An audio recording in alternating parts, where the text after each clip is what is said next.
Hello, everyone, and welcome back to the Motive English podcast, your calm and friendly place to practice listening and improve your English with real conversations. If you are learning English and you want to become more confident, step by step, you are in the right place. Here we talk about everyday ideas, real-life situations, and topics that help you think and speak more naturally in English. That's right. And the best way to improve your English listening is to relax, listen carefully, and enjoy the conversation. You don't need to understand every single word. Just focus on the main ideas and let your brain slowly get used to natural English. Today's episode is a little different because we are going to talk about something many people think about at the beginning of a new year or a new chapter in their life. We're going to talk about change, personal growth, and what some people call a comeback. Yes, a comeback is when someone decides to start again and improve their life after feeling stuck, tired, or disappointed. Maybe things did not go the way you hoped. Maybe you stopped working on some of your goals. Or maybe you simply feel like you want a fresh start. And before we begin the conversation, we want to ask you a simple but powerful question. It's a question that can help you think about where you are in your life right now. Imagine your life at this moment is a number on a scale from 1 to 10. 1 means things are very difficult. Maybe you feel unhappy, confused, or lost. 10 means you feel amazing. You feel proud of your progress, confident about your future, and excited about where your life is going. So here is the question. What number would you give your life right now? Take a moment and really think about it. There is no right or wrong answer. Everyone's life is different, and everyone is at a different stage of their journey. Maybe your number is high. Maybe you feel like you are doing very well. Or maybe your number is somewhere in the middle. You're not unhappy, but you also feel like something could be better.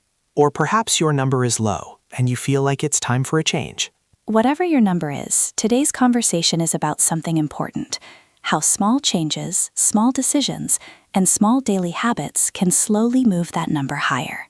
In this episode, we will talk about why people sometimes feel stuck, why playing life too safe can hold us back, and how even small actions can start a powerful comeback. And while we talk about these ideas, you will also practice listening to natural English and learn some useful vocabulary along the way. So relax, listen carefully, and think about that number in your mind. Because by the end of this conversation, you might start seeing new possibilities for your next step forward. Alex, I want to start with something that many people feel quietly but rarely talk about. There's this place in life where you're not unhappy, but you're also not fully satisfied.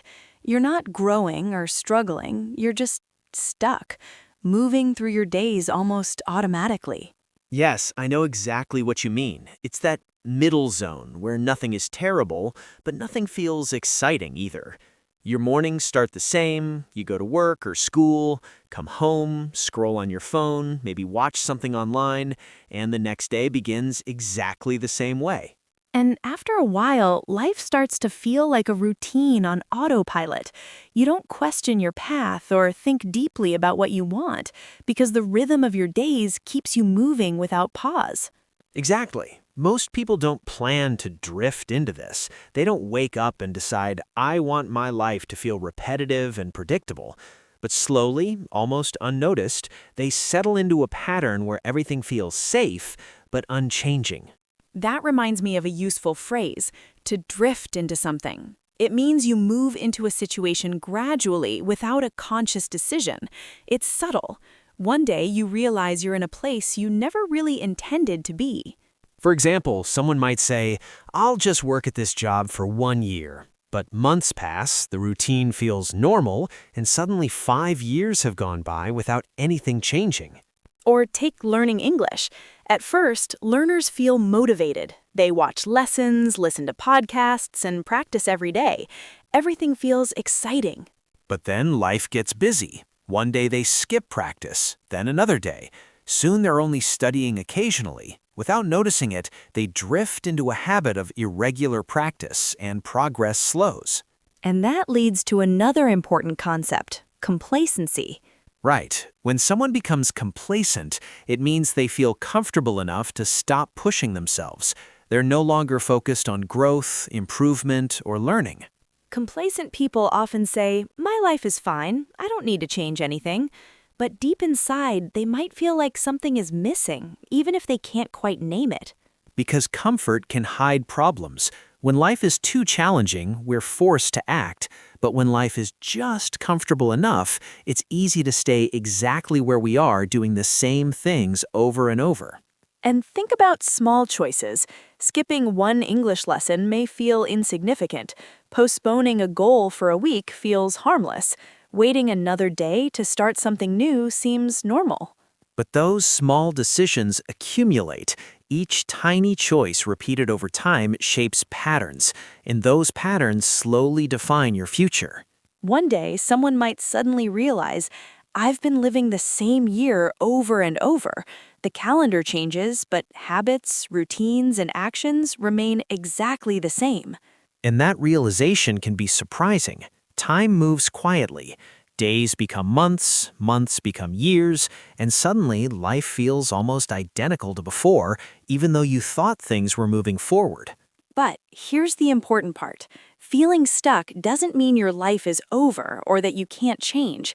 It simply means you've noticed your pattern. Awareness is the first step.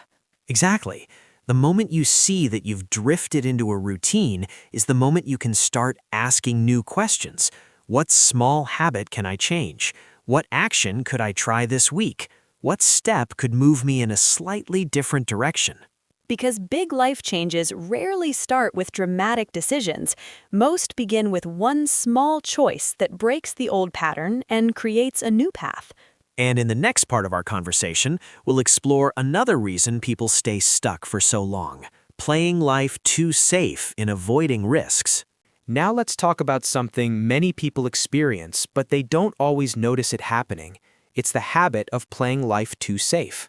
Yes, and at first, being safe sounds like a good idea.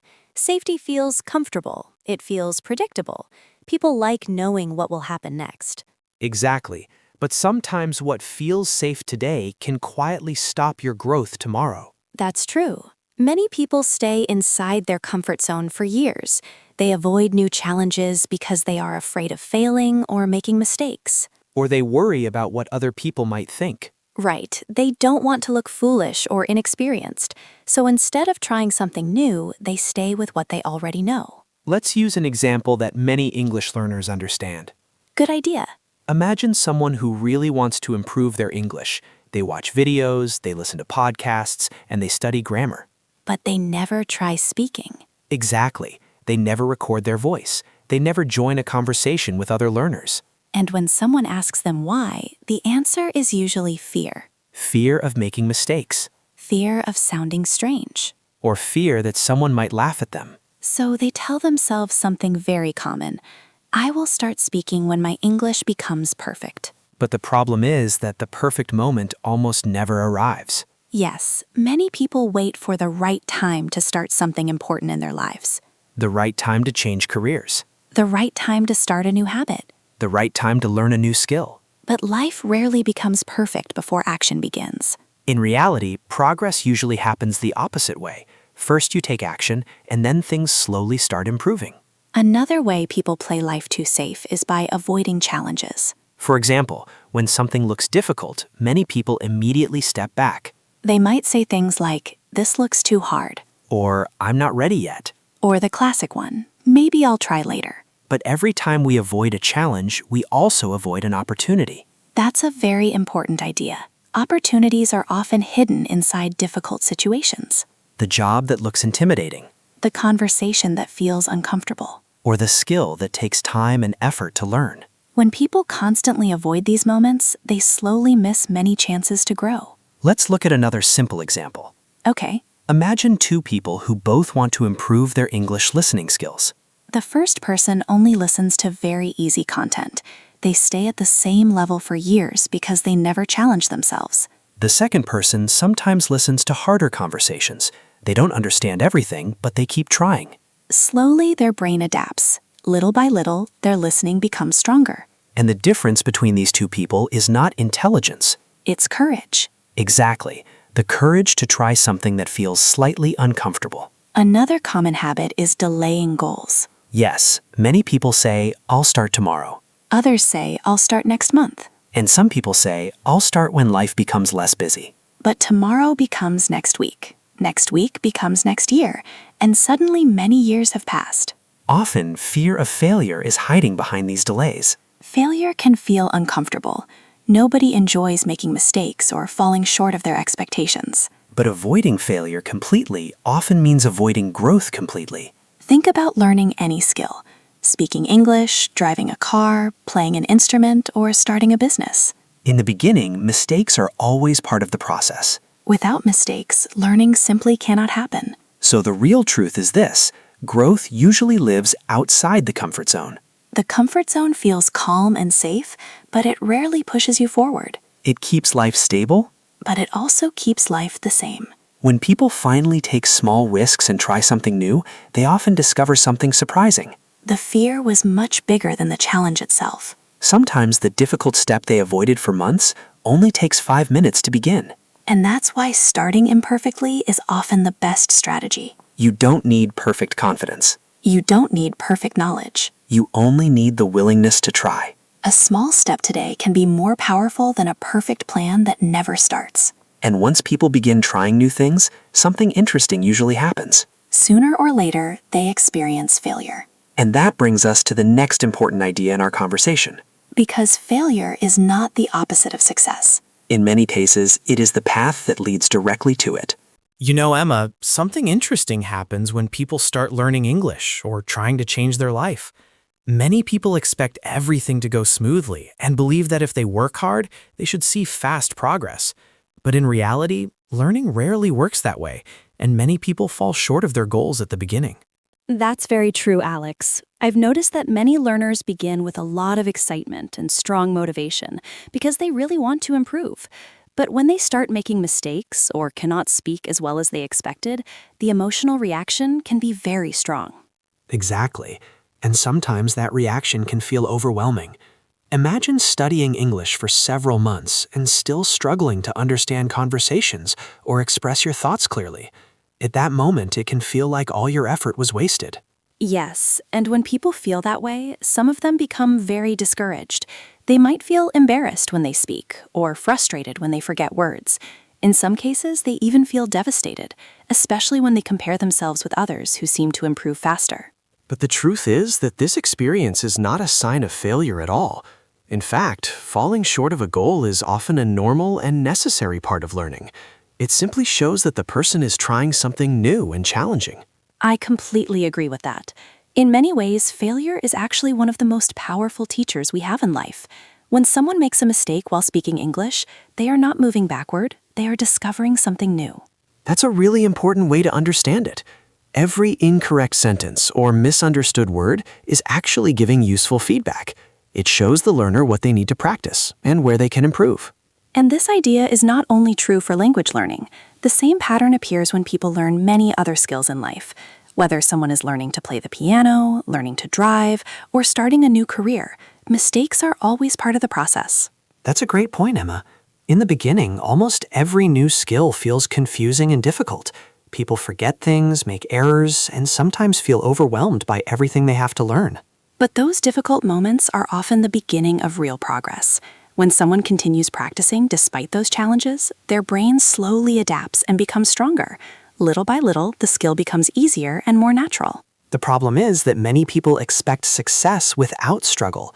When they fall short of their expectations, they immediately think something is wrong with them. They may believe they are not talented enough or not capable of learning. But if we change our perspective, we can see those moments very differently. Instead of seeing them as proof of failure, we can see them as signs that we are pushing ourselves beyond our comfort zone. And pushing beyond the comfort zone is exactly where growth happens. If everything feels easy all the time, it usually means we are not challenging ourselves enough. Real learning often includes moments of confusion and uncertainty. That's especially true when learning English. Speaking in another language requires courage, patience, and practice. Sometimes people will make mistakes in front of others, and that can feel uncomfortable. I also think it's important to remember that emotional reactions to failure are completely natural. Feeling disappointed or frustrated does not mean someone is weak. It simply means they care about their progress. Exactly. And what truly matters is what we do after those feelings appear. Do we stop trying because we feel discouraged, or do we continue learning from the experience? That decision can completely change the outcome. This is where reframing mistakes becomes very powerful. Instead of saying, I failed, we can say, I discovered something I need to practice. That small change in thinking can make a huge difference. Yes, because when people think that way, mistakes stop being something to fear. Instead, they become useful tools that guide the learning process. Every mistake becomes a small step toward improvement. So if someone listening today feels like they have fallen short of their English goals, they should remember something important. That moment does not define their ability or their future success. Exactly.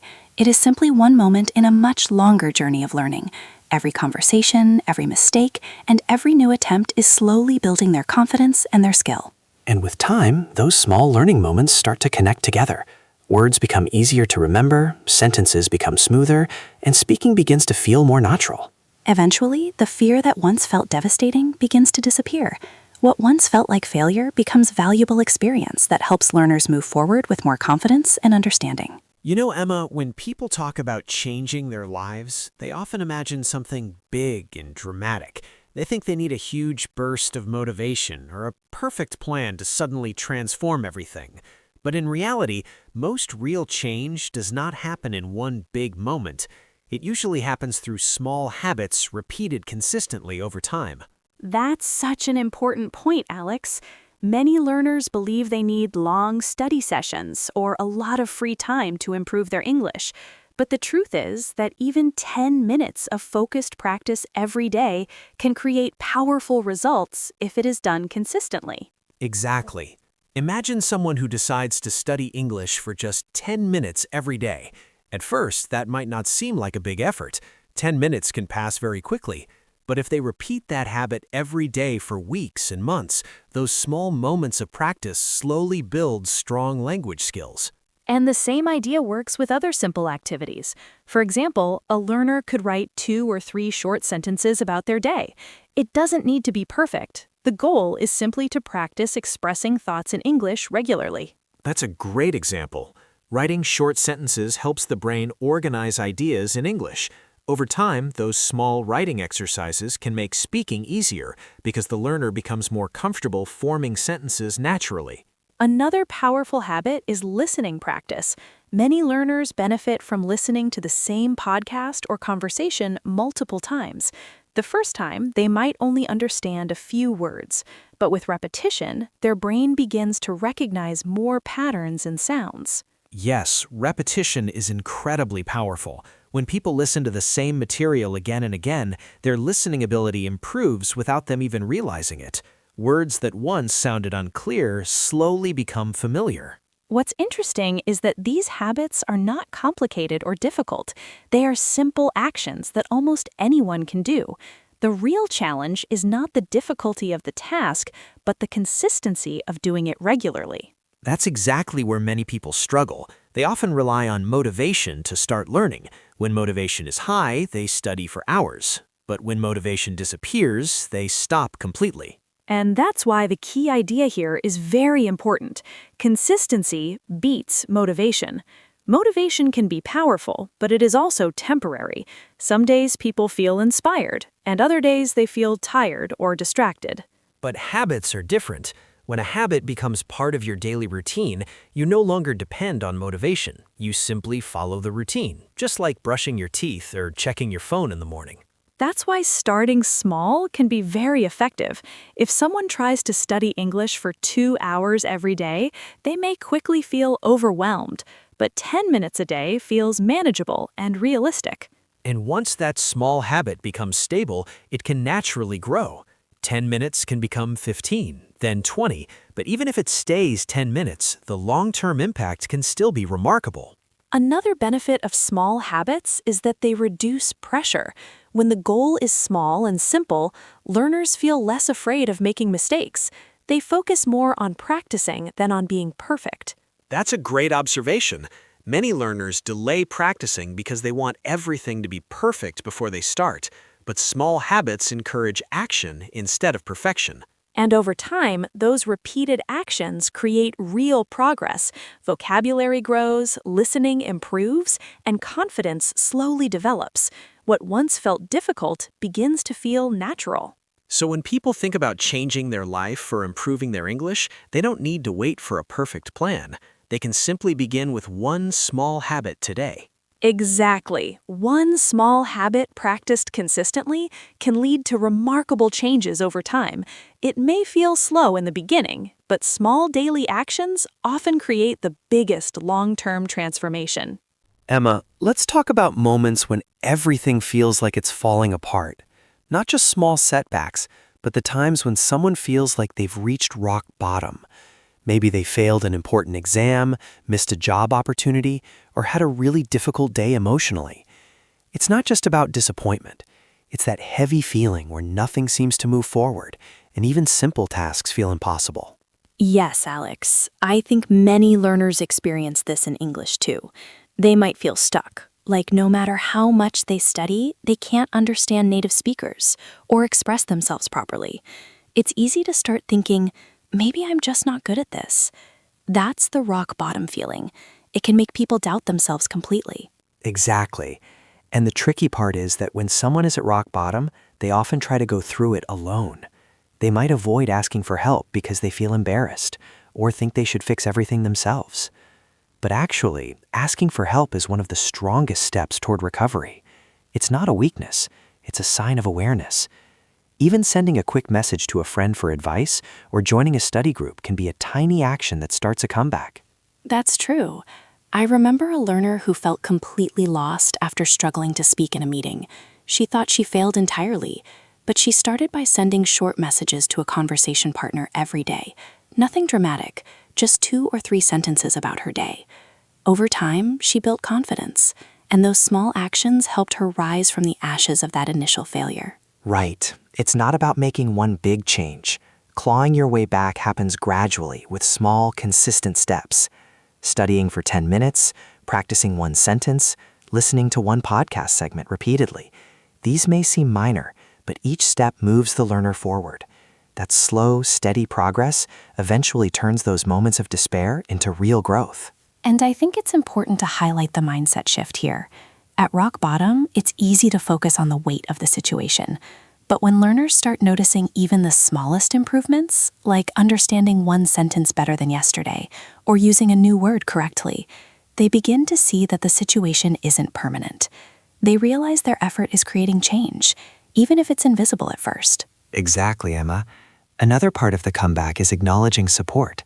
Sometimes just sharing one struggle with someone else, like saying, "I feel stuck with my English," can be incredibly freeing. That connection reminds learners that they're not alone, and it gives them motivation to try again. The comeback is rarely a straight line.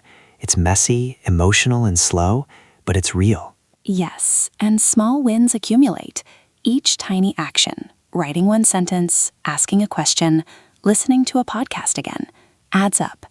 Over weeks and months, those steps help someone claw their way back from rock bottom. It's like rebuilding after a storm. It's gradual, sometimes frustrating, but eventually the structure becomes strong again. And that's why rock bottom isn't the end. It's a starting point. When learners face it, they see what's really important and what's missing in their routine or mindset. By starting with small, practical actions and asking for support when needed, they rise from the ashes of that difficult moment. Exactly. The key is to focus on what they can do now. Even one small, manageable action each day can slowly change everything. That's how the comeback happens, through persistence, small steps, and using every tiny effort to move forward. So, if someone listening feels like they're at rock bottom, remember, it's not a permanent place. Start small, ask for help, and keep taking tiny actions. Claw your way back, step by step, and over time, you'll rise from the ashes stronger than before. That's right. The comeback is messy, yes, but it's real, practical, and achievable. It doesn't need to be dramatic. It just needs to start with one small action. Today. So, Emma, now that we've talked about feeling stuck in small habits, let's focus on something practical. Actually taking the first step forward. Many learners know they want to improve, but the tricky part is figuring out where to start without feeling overwhelmed. Absolutely, Alex. I think the first thing is recognizing your starting point.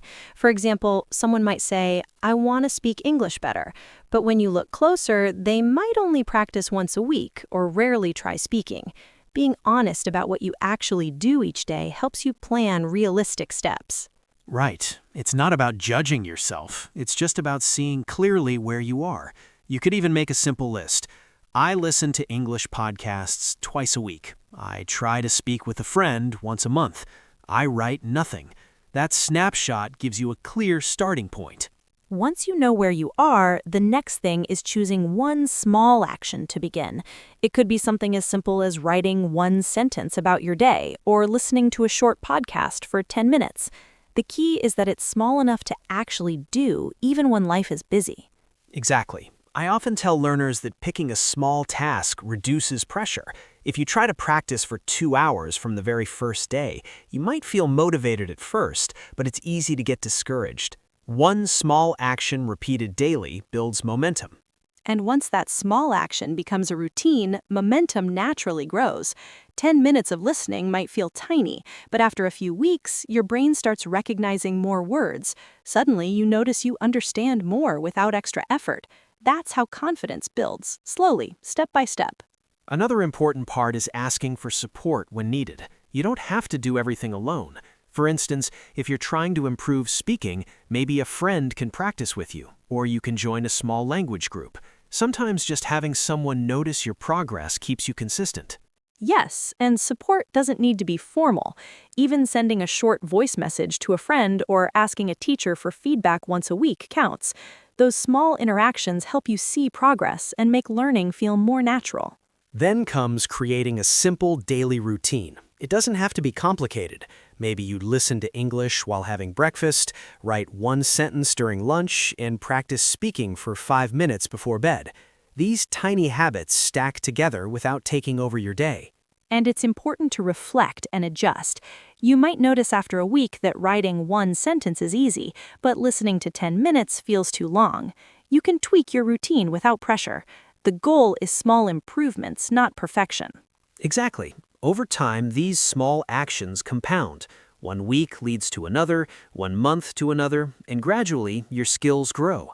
You begin to notice that words come more naturally, sentences are easier to form, and speaking feels less intimidating. And finally, looking ahead without pressure is key. Many learners worry about reaching a certain level fast, but steady progress matters more. Enjoying small victories keeps you motivated, and that mindset turns learning into a sustainable habit rather than a stressful task. So, the takeaway is simple. Notice where you are, choose one small action, repeated consistently, ask for help if needed, and reflect on your progress. Step by step, those small actions create real change, and the path forward becomes clearer with each day. Yes, Alex, every small choice counts. It may feel slow at first, but consistent action turns into real skill. By the time learners realize it, those small steps have taken them much farther than they expected, and they can continue building on that foundation naturally. And that's how you take the first step forward. Not with dramatic change or huge effort, but with small, practical actions that fit into everyday life, helping learners improve naturally and confidently. Exactly. One step at a time, one habit at a time. And before long, the progress becomes visible, the confidence grows, and the journey feels manageable and even enjoyable. And that's it for today's conversation. We hope you found it useful and practical for your English learning. Keep practicing those small steps every day, and you'll see progress. Thanks for watching, and we'll see you in the next video.